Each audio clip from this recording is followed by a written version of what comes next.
Je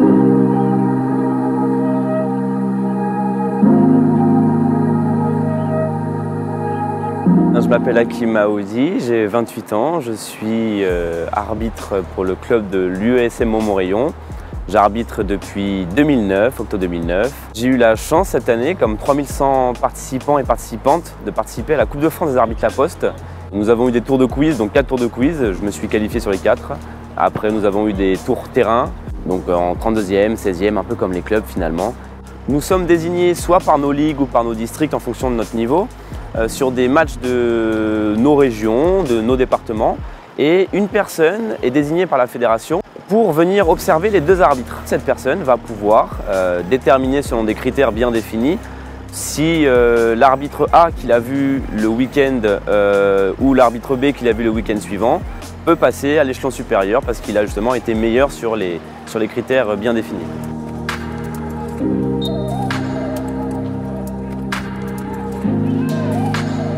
Le fait que les clubs s'affilient à leurs arbitres avec tous les visuels que la fédération a pu envoyer sur les phases finales, je trouve ça vraiment fabuleux parce que les clubs sont encore plus rapprochés de leurs arbitres. Il y avait un plus gros lien, les clubs étaient fiers de voir leurs arbitres à ce niveau de la compétition.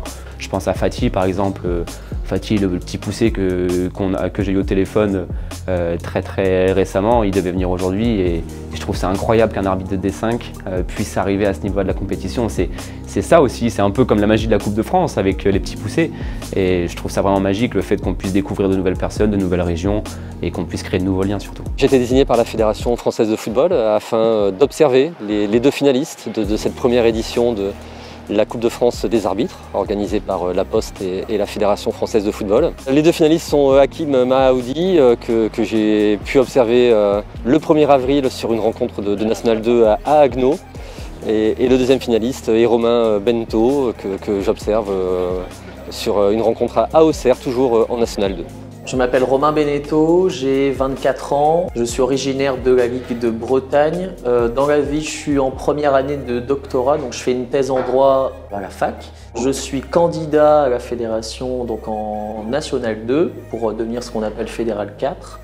Et j'ai commencé l'arbitrage il y a 8 ans à Brest, ma ville d'origine. Je vous laisse regarder tout ça, des deux côtés si vous voulez, surtout chez vous, vérifiez bien que tout le monde a le bon numéro et qu'il manque personne aussi. C'est bon? Vous pouvez signer du coup. Juste quand il y a un peu des actions litigieuses et tout, moi je vais venir, je vais dire à mes coéquipiers de ne pas vous parler et tout ça et tout. Mais c'est juste si on peut parler de temps en temps quand il y a un peu de temps mort. À partir du moment où c'est pas de la contestation et où vous êtes calme. Les infos, voilà, et tout. Moi ça me va. Ouais, parfait. Parfait. Et si vous gérez ça, ça me va. Ouais. Bonjour, vous allez bien? Vous avez des questions ou pas? Non, c'est bon. Non, vous avez entendu la petite spécificité, voilà. Et puis bon échauffement, je vous dis à tout à l'heure. Tout à l'heure. Merci.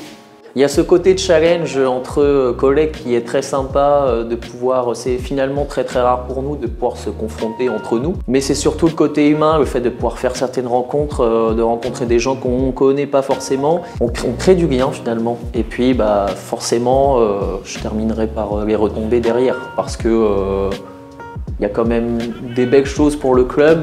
Je pense à juste 15 ballons qu'on a eu à partir d'un certain moment de la compétition. Ça peut paraître pas grand-chose.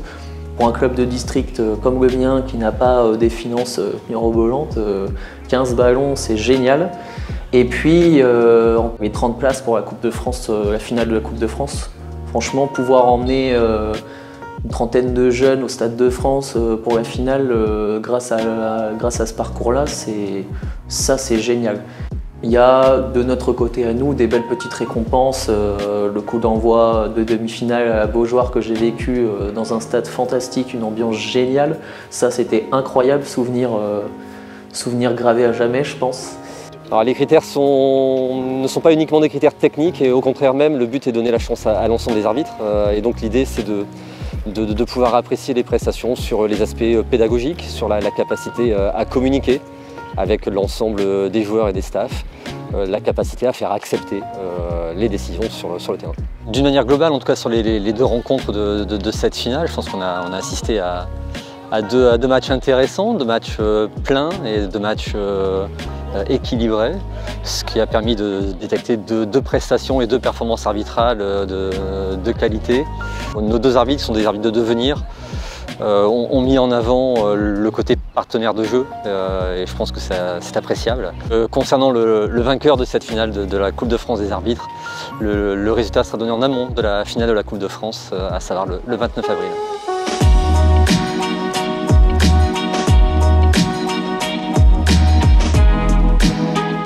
Ce qui est prévu aujourd'hui, déjà la découverte de cette pelouse, de cette enceinte magnifique, 80 000 places, j'ai hâte de voir ça demain.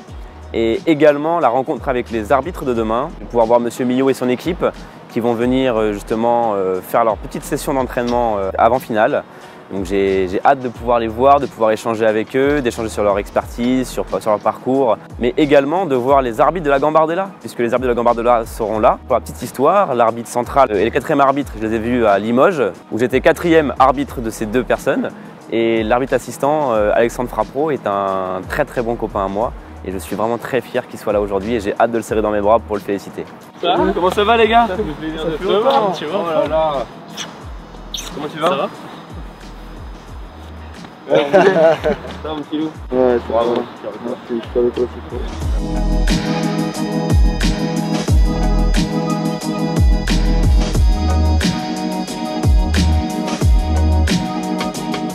C'est assez impressionnant. Ah ouais, 80 000, ouais, c'est... Ouais. Pour l'instant, il n'y a personne, mais... Ouais, demain, avec l'ambiance et tout, ça va mettre un peu plus de chaleur. Félicitations, Kim, pour cette belle performance. Ça n'a pas dû être... Merci, c'était pas de tourpeau, ouais. C'était une grosse saison, petite pression au fur et à mesure, et puis une finale, ouais, bien sûr. Eh bien écoute, hein, félicitations à Kim. Merci. 3000 candidats, oui. Bravo à toi.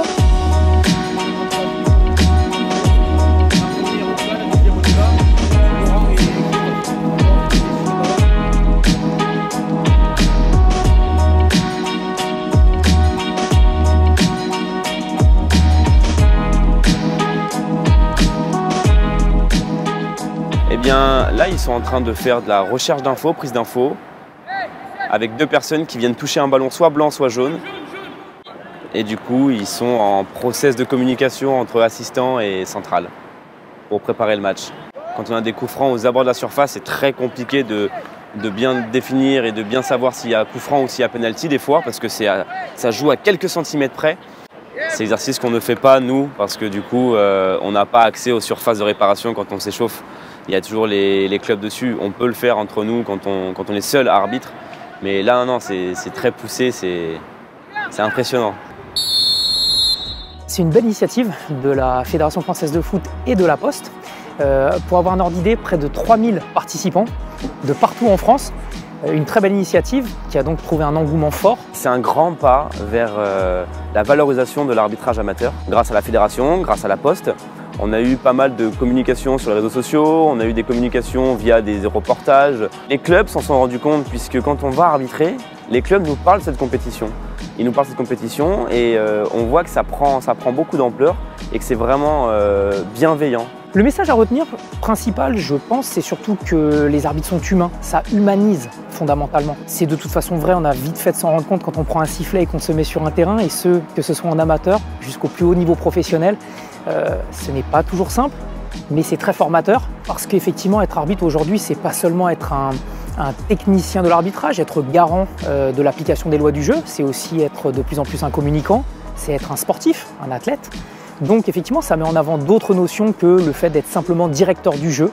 C'est plus seulement ça l'arbitrage. Donc voilà, la notion principale, c'est probablement ça. L'arbitre est un humain, est un sportif, mais c'est aussi avant tout un humain, ne jamais l'oublier. J'ai été jeune arbitre de district, puis jeune arbitre ligue, puis jeune arbitre de la fédération.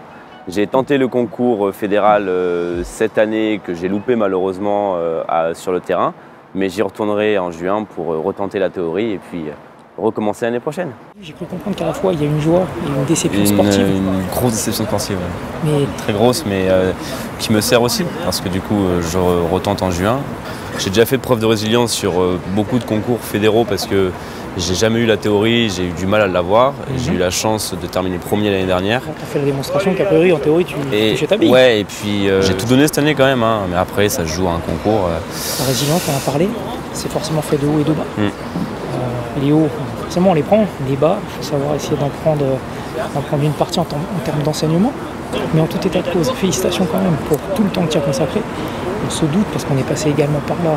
L'année de candidature, c'est une année où tu donnes des heures sans les compter. Quand le résultat est au rendez-vous, la joie est immense, la déception elle est autant. Mais il faut que tu prennes ça pour justement rebondir. Mais là, parce que la passion elle doit être là, il n'y a pas de raison. En l'espace de quelques minutes, je suis passé de déception à ultra motivé parce que là, je suis vraiment remonté à bloc. En plus, j'ai cette chance d'être là aujourd'hui. C'est magique, bordel. Au même titre que tu le dis là, on mesure notre chance. Hein. C'est incroyable. Moi, tu sais, c'est la première fois que véritablement demain sur le terrain, j'ai vu la chance. Benoît était déjà là, il y a 9 ans en arrière, d'être un des arbitres additionnels, mais c'était il y a 9 ans en arrière. Tu n'y viens pas tous les matins, et puis là, déjà, c'est vide. Tu te fais déjà une idée, wow, c'est haut, c'est grand. Il faut s'imaginer demain soir, on va passer un super moment.